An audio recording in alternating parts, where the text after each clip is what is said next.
নমস্কার ভক্তবৃন্দগণ, আজকে একটি গুরুত্বপূর্ণ বিষয় নিয়ে আপনাদের মাঝে আলোচনা করব। চলুন তাহলে শুরু করা যাক। গীতা পাঠের পূর্বে যে প্রশ্নগুলো আমাদের মনে জাগ্রত হয় এটি আজকে খোলাসা করব। যদি ভুল হয়ে থাকে সবাই ক্ষমা করে দিবেন।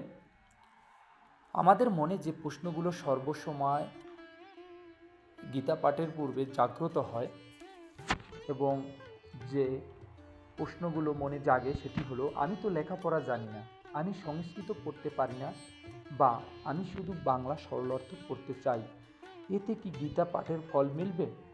আবার অনেকে বলেন, গীতা পাঠ করার জন্য কোথা থেকে শুরু করব, কিভাবে শুরু করব? এগুলো না জানার কারণে গীতা পাঠ করা হয়ে ওঠে না। এগুলো ছাড়াও আমাদের মনের নানাবিধ সমস্যাকে আমলে নিয়ে আমরা গীতা পাঠ বিমুখ থেকেই যাই।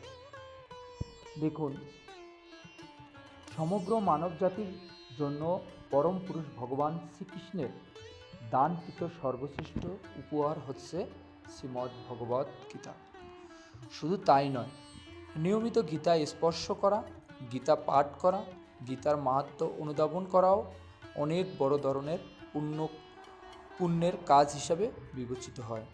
এছাড়াও প্রতিদিন গীতা পাঠ করাকে সনাতন ধর্মাবলম্বীদের নিত্য কর্মের অংশ হিসাবে মনে করা হয়। কিন্তু মোট কথা হচ্ছে, গীতা পাঠ করতে যেটা প্রয়োজন সেটা হচ্ছে আপনার মনের একাগ্রতা এবং গীতা জ্ঞান আহরণের সদিচ্ছা। আপনি কোন ভাষায় গীতা পাঠ করলেন, আপনার উচ্চারণ কতটা শুদ্ধ হলো, আপনি কোন অধ্যায় থেকে শুরু করলেন, বা আপনি কোন কোন সময় গীতা পাঠ করলেন, তার চেয়ে বেশি গুরুত্বপূর্ণ হলো আপনি গীতা পাঠ করে কতটুকু জ্ঞান আহরণ করলেন এবং কতটা ভক্তি ভরে শ্রীকৃষ্ণের মুখ নিঃসৃত বাণী অধ্যয়ন করলেন। তাই সত্যি বলতে, গীতা পাঠ করতে সাধারণত সুচিতা ও মনের পবিত্রতা ছাড়া আর কোনো কিছু প্রয়োজন নেই। ভক্তবৃন্দগণ, এখানে কিন্তু ভগবান শ্রীকৃষ্ণ পরিষ্কার করে গীতায় উল্লেখ করে বলেছেন, দেখুন আমি আবার 91 উচ্চারণ করতেছি।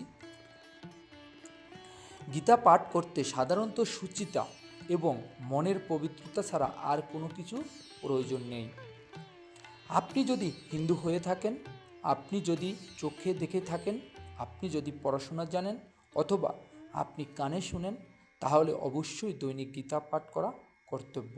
কারণ ভগবান শ্রীকৃষ্ণের মুখ নিঃসৃত বাণী দৈনিক শোনা এবং পাঠ করা কর্তব্য। আপনার মৃত্যুর সময় আপনার সঙ্গে কিছু যাবে না, টাকা পয়সা ধন দৌলত কিছুই যাবে না।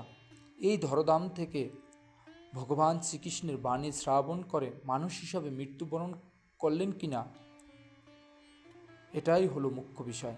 মনে রাখবেন, আপনি মানুষ রূপে জন্মগ্রহণ করেছেন, অবশ্যই আপনাকে একদিন মৃত্যুবরণ করতে হবে। হরে কৃষ্ণ হরে কৃষ্ণ হরে কৃষ্ণ। আমি আপনাদের মাঝে বিস্তারিত তুলে ধরলাম। যদি কোনো ভুল হয়ে থাকে সবাই ক্ষমা করে দিবেন। ধন্যবাদ। দেখা হবে আবার নতুন কোনো ভিডিওতে। হরে কৃষ্ণ হরে কৃষ্ণ হরে কৃষ্ণ।